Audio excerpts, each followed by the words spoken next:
আসসালামু আলাইকুম। রুনার রান্নাঘরে সবাইকে স্বাগতম। আজ রান্না হবে ইলিশ মাছ দিয়ে বেগুন দিয়ে মজাদার রান্না। চলেন রান্না করি। চুলায় কড়াই বসিয়ে তেল গরম হয়ে আসলে দিয়ে দিলাম মরিচ বাটা, পেঁয়াজ বাটা ও রসুন বাটা। তারপর দিয়ে দিলাম গুঁড়ো মশলার ভিতর হলুদ গুঁড়ো, মরিচ গুঁড়ো, ধনিয়া গুঁড়ো, জিরা গুঁড়ো ও লবণ। ভালো করে নেড়েচেড়ে দিয়ে দিলাম একটু পানি মশলা কষানোর জন্য। মশলা কষানো হয়ে গেলে কেটে ধুয়ে রাখা ইলিশ মাছ দিয়ে দেব। দিয়ে মশলার সাথে মিশিয়ে আমি একটা ঢাকনা দিয়ে ঢেকে রেখে দেব 2 মিনিটের জন্য।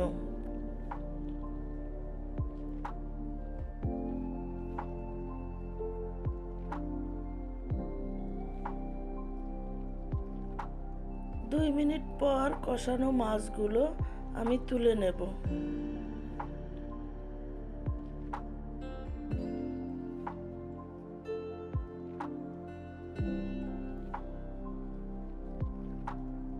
মশলার ভিতর এখন দিয়ে দেব কেটে ধুয়ে রাখা আলু ও বেগুন। প্রতিদিন আমার ফ্যামিলির জন্য যা রান্না করি আপনাদের সাথে সেগুলোই শেয়ার করি। আমার ভিডিওটি যদি আপনাদের ভালো লেগে থাকে তাহলে আমাকে সাবস্ক্রাইব করে পাশে থাকবেন এবং একটা লাইক দেবেন, কমেন্ট করবেন। এখন আমি ভালো করে মিশিয়ে ঢেকে রেখে দেব 5 মিনিটের জন্য।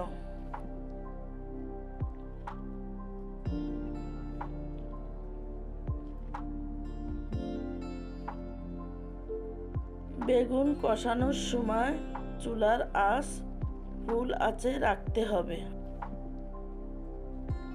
আমার রান্না বান্নার হাতে খড়ি সম্পূর্ণই আমার শাশুড়ির কাছ থেকে।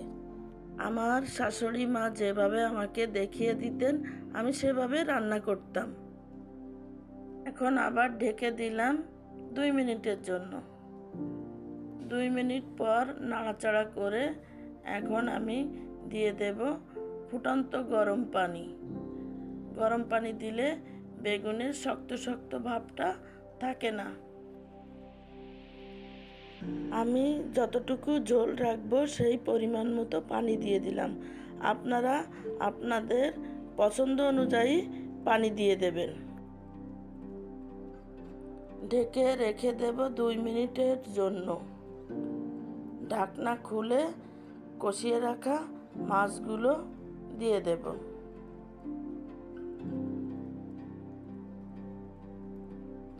মাছগুলো দিয়ে সবজির সাথে ভালো করে মিশিয়ে নেব। আমি আমার রান্নায় যে গুঁড়ো মশলা ব্যবহার করি সেই রেসিপি যদি পেতে চান তাহলে সবাই আমাকে কমেন্ট করে জানাবেন। এখন দিয়ে দেব কয়েক টুকরো টমেটো। তারপর ঢেকে রেখে দেব 2 মিনিটের জন্য।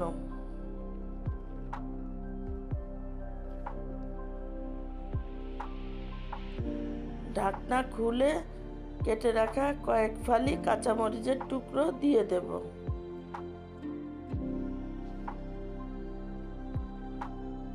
ঢাকনা দিয়ে ঢেকে রেখে দেব 2 মিনিটের জন্য।